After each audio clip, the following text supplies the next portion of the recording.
Hey guys, and welcome back. Today we're going to be talking about the Big East men's basketball preview and predictions for the 2016-2017 campaign.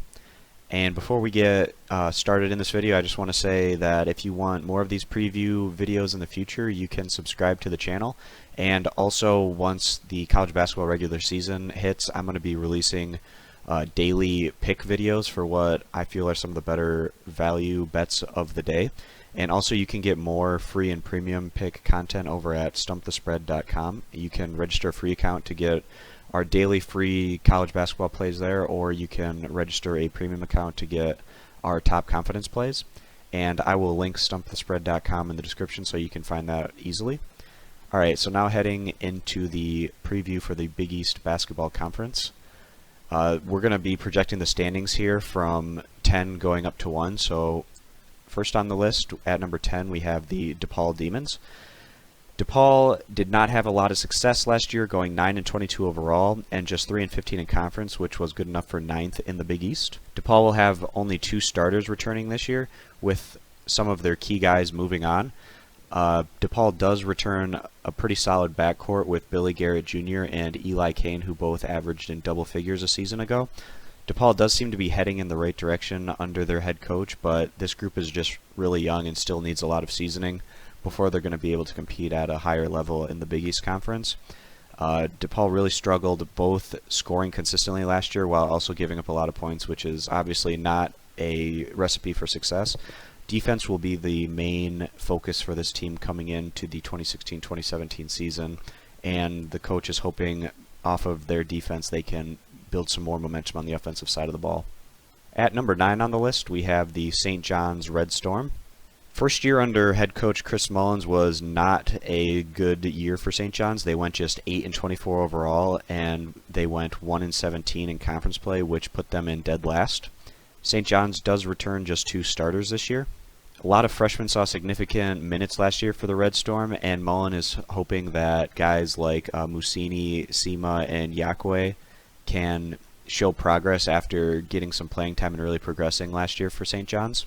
There aren't any seniors on this roster for St. John's, and being so young in a conference that has some really strong upper-tier teams as well as mid-tier teams is just going to be really tough for this group to compete consistently without that veteran presence. St. John's strength does come in their backcourt, with their bench and depth being ranked more towards the lower part of the conference.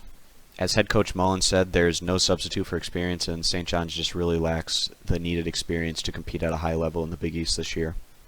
At number 8 on the list, we have the Providence Friars. Providence found a lot of success last year, being led by 2 of the best players in the conference in Ben Thiel and Dunn, but unfortunately for the Friars, both of those players have moved on to the NBA. Last season, Providence went 24-11 overall and 10-8 in the conference, which was tied for 4th.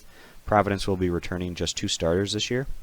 The cupboard isn't completely bare for Providence this year, as there are a lot of players with potential that could step up in bigger roles this year without Ben Thiel and Dunn dominating the ball. Some guys to look out for are Rodney Bullock, as well as Cartwright, Lindsay, as well as Alpha Diallo, who was a big spring recruiting period pickup for the Providence Friars. Providence brings in solid depth this year and a decent starting lineup, but this squad just doesn't have the elite go-to veteran-type players that are going to be needed to finish in the upper tier or even middle part of this conference. At number 7 on the list, we have the Marquette Golden Eagles. Marquette quietly had a pretty solid 2015-2016 campaign, going 20-13 overall and 8-10 in conference, which was good enough for 7th place. Marquette will be returning 4 starters this year to a team that is hoping to take the next step after finishing last year ranked 111th in the RPI.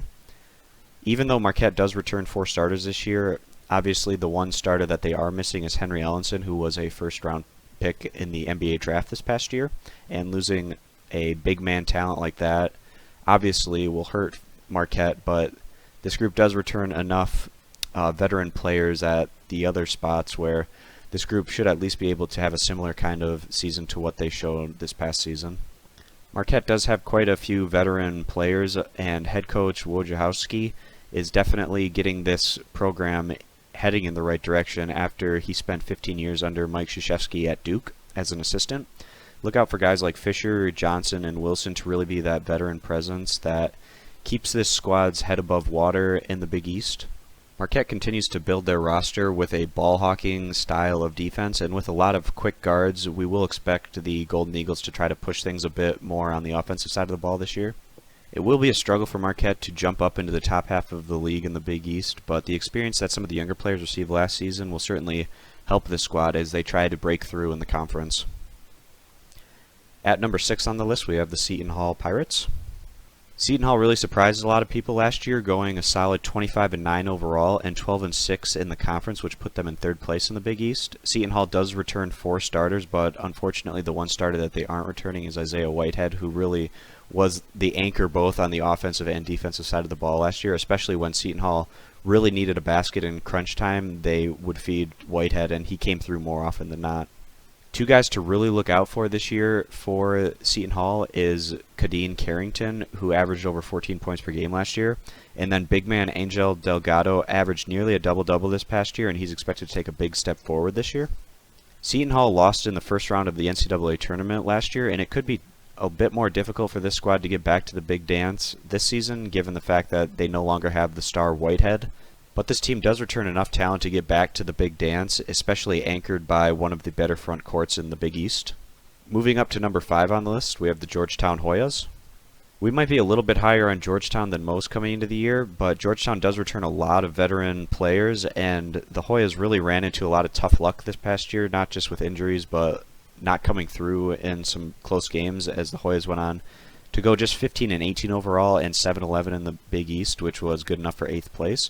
Georgetown does return 4 starters, but unfortunately the one starter that they do not return was their top guy in Devontae Smith-Rivera, who was really the go-to offensive player on this team and also the guy that came through in the clutch when Georgetown needed it most.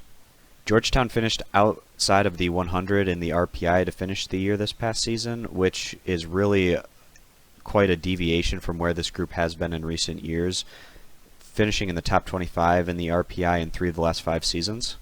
Some players to keep an eye on for Georgetown are returning guys like L.J. Peak, as well as Isaiah Copeland, who both averaged in double figures this past year. The Hoyas will also get power forward Okoye Agao, who had to sit out this past year after transferring from Louisville. Defense has always been the key to Georgetown's success in the past under head coach Thompson, and that's what the Hoyas are going to be focusing on this year to bounce back and try to get back into the NCAA tournament. At number 4 on our list, we have the Butler Bulldogs. Butler found a lot of success this past year, going 22-11 overall, as well as 10-8 in the Big East, which put them in a tie for 4th place. Butler does return 3 starters this year after losing in the NCAA second round in the 2015-2016 season. Butler does lose some big names off of last year's starting lineup, which include Kellen Dunham, who averaged over 16 points per game, and then Roosevelt Jones, who really did a little bit of everything for this squad.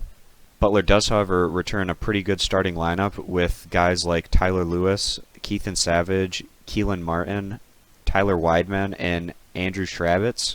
Keelan Martin averaged nearly 16 points and 7 rebounds per game last year, and he's expected to take another step forward in the 2016-2017 season, and he could even be in the running for the Conference Player of the Year if everything goes right for him. Butler might not have the best bench depth in the conference, but this squad does have solid intangibles as well as good head coaching and a really strong starting lineup that can get them to compete in the upper tier of this competitive league. At number 3 on the list, we have the Creighton Blue Jays, who are definitely back after having a few seasons of suboptimal basketball in the post-Doug McDermott era, and not the head coach, the player, obviously. Creighton actually did have some success this past season, going 20-15 overall, as well as a respectable 9-9 in the Big East, which put them in 6th place, and the Blue Jays returned 4 starters this year. After finishing in the top 25 of the RPI in 3 years in a row, 2 years ago, Creighton finished 157th in the RPI, but the team did make a step forward this past year, finishing 94th, and we see Creighton making a huge jump this season to probably getting back into the top 25 of the RPI by season's end. Creighton returns pretty much all of their key players from last year, and their projected starters right now are Maurice Watson Jr. at point guard, and then you bring in Marcus Foster over from Kansas State after Marcus Foster had a pretty strong early part of his career as a Wildcat, but it definitely fell off more towards the end, and we were big on Marcus Foster back when he was, a freshman at Kansas State, really putting up some impressive numbers, but now getting a new start over at Creighton, we expect some pretty solid things out of Foster this year. Joining him in the starting lineup, you have Kiri Thomas, as well as Isaiah Zierden and Cole Huff as the big presence down low. Creighton boasts some of the best bench depth as well as backcourt in the conference, and we're really looking for Maurice Watson Jr. to continue off of what was incredible junior season, averaging over 14 points per game, as well as nearly 7 assists. Creighton made a run to the NIT last year, but anything short of making the big dance in the 2016-2017 season would be a big disappointment for this Blue Jays squad. At number 2 on the list, we have the Xavier Musketeers. Xavier was one of the top teams in the Big East last year, going 28-6 overall, as well as 14-14 in conference play, which put them second in the league. Xavier does return 3 starters this year, and Xavier is hoping to have some better results come tournament time, as this squad lost in the NCAA second round to finish last season's campaign. Starters not returning for Xavier include shooting guard Remy Abel, as well as power forward Jalen Reynolds. Xavier really spread the ball around, getting many guys involved in the offense, and that's going to be the case again this year. And the projected starters for Xavier are going to be Miles Davis at point guard, Edmund Sumner at shooting guard, Drayvon Blewett at small forward, J.P. Makura at power forward, and center Rashid Gaston, who comes over as a transfer from Norfolk State. The 2 guys to mainly keep your eyes on this year are going to be Miles Davis at point guard and Drayvon Blewett at small forward. These are guys that should be able to compete for spots on the all-conference team. Xavier's strength comes with their backcourt, but the slight worries on this squad are going to be the toughness and ability of their front court play, as well as their bench depth. With that said, Xavier has some of the top players in the conference on their team, and they should be able to mirror some of the success that they showed this past season. And number 1 on the list, we have the Villanova Wildcats, who are the returning NCAA basketball national champions from this past year. Villanova had a really impressive campaign, going 35-5 overall, as well as 16-2 in the Big East, which was good enough for first place in the conference this past year. Villanova does return 3 starters to a roster that really has solid pedigree after coming off the national championship. Players that Villanova will be missing are guard Ryan Arcidiacono, as well as big man Daniel Ochefu. Even though Villanova does lose 2 very important pieces from last year's championship squad, they still return a ton of talent and experience that should be ready to go to make another run, not just at the Big East title, but also the national championship. As their projected starters, Villanova has talented guys like Jalen Brunson, Phil Booth, Josh Hart, Chris Jenkins, and Darrell Reynolds. Villanova is loaded with talent in the backcourt, as well as bringing in solid bench depth. The one area of concern for this Villanova squad is going to be their front court play, but this squad does have some of the best intangibles in the conference, and we expect Villanova to repeat as the Big East champions. Alright guys, so that pretty much wraps up our top 10 standings projections for the Big East for this upcoming college basketball season. Just to finish off this video, we're going to be giving some of the names of the players we think are going to be able to compete for the all-conference team. So some of the players to keep an eye out for are going to be Chris Jenkins from Villanova, Keelan Martin from Butler, Josh Hart from Villanova, Drayvon Blewett from Xavier, and Maurice Watson Jr. from Creighton. The Big East had 5 teams make the NCAA tournament this past year, and that's probably a safe bet again for this year for the conference, which finished 4th in the RPI at the end of last season. Thanks guys for watching, and subscribe for more conference previews in the coming days. See you in the next video.